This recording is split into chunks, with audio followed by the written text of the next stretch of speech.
रात के ठीक 12 बजे जब पूरे गांव में सन्नाटा पसरा था, अचानक उस पुराने हवेली से शहनाई बजने लगी। लेकिन उस हवेली में तो पिछले 20 साल से कोई रहता ही नहीं।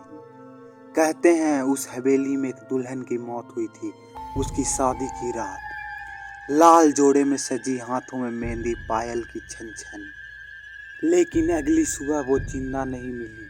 उसकी लाश सीढ़ियों पर पड़ी थी, आंखें पूरी खुली हुई, जैसे किसी का इंतजार कर रही हो। तब से हर साल उस तारीख को रात के 12 बजे हवेली से शहनाई की आवाज़ आती है, और जिसने भी उस आवाज़ का पीछा किया वो कभी वापस नहीं लौटा। कल रात वही तारीख था। दुल्हन पार्ट 2 शुरू करने से पहले अगर चैनल पर नए हो तो वीडियो को लाइक कीजिए, चैनल को सब्सक्राइब कीजिए। अब स्टोरी शुरू होती है। दीवार पर खून से लिखा था, अगला दुल्हा कौन। उस रात के बाद पूरे गांव में शादी ब्याह बंद हो गए। कोई बारात नहीं, कोई शहनाई नहीं, सिर्फ डर। लेकिन चुड़ैल दुल्हन का खेल अभी खत्म नहीं हुआ था।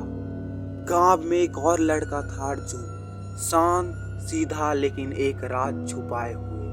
अर्जुन वही था जिसके दादा 20 साल पहले उस हवेली के चौकीदार थे, और जिस रात आरती की मौत हुई थी अर्जुन के दादा ही सबसे पहले वहां पहुंचे थे। लोगों को हमेशा शक था कि सच्चाई छुपाई गई थी। एक रात अर्जुन के घर के बाहर पायल की आवाज आई, छन छन छन। दरवाजा अपने आप खुल गया, हवा में गुलाब की खुशबू फैल गई, और कमरे की दीवार पर खून से लिखा उभरा, बारात तैयार करो। अर्जुन की धड़कनें तेज हो गई। उसे याद आया उसके दादा मरते समय एक बात बार बार कहते थे, सच को दफन मत रहने देना।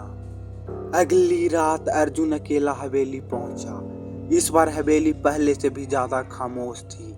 लेकिन जैसे ही वो अंदर गया दरवाजा अपने आप बंद हो गया। सीढ़ियों के नीचे उसे एक पुराना दरवाजा दिखा, तहखाना।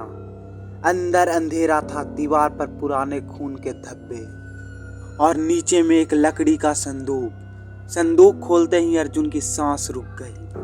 अंदर शादी का वही लाल जोड़ा, लेकिन उसके नीचे एक डायरी आरती की थी। उसमें लिखा था, अगर मुझे कुछ हुआ तो जिम्मेदार होगा दूल्हा नहीं, बल्कि वो आदमी जिसने उसे सच बताया। अर्जुन के हाथ कांपने लगे। डायरी की आखिरी पन्ने पर नाम लिखा था, रघुवीर। ये नाम था अर्जुन के दादा का। 20 साल पहले अर्जुन के दादा ने दूल्हे को बताया था कि आरती किसी और से प्यार करती है।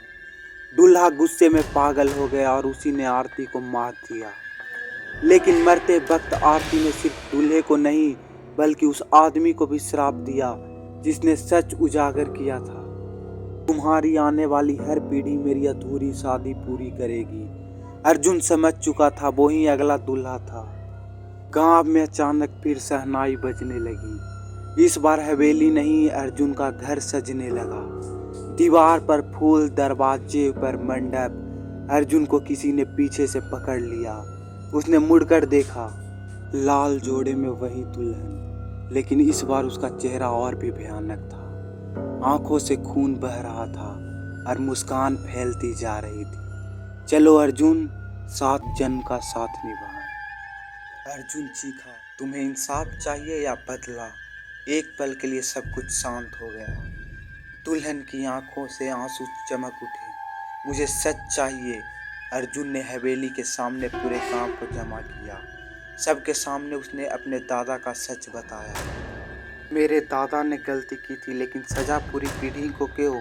अचानक तेज आंधी चली, हवेली की खिड़कियां टूटने लगी। दुल्हन का चेहरा धीरे धीरे बदलने लगा, भयानक से शांत। उसने धीरे से कहा, सच सामने आ गया, और फिर उसका शरीर हवा में झूलने लगा।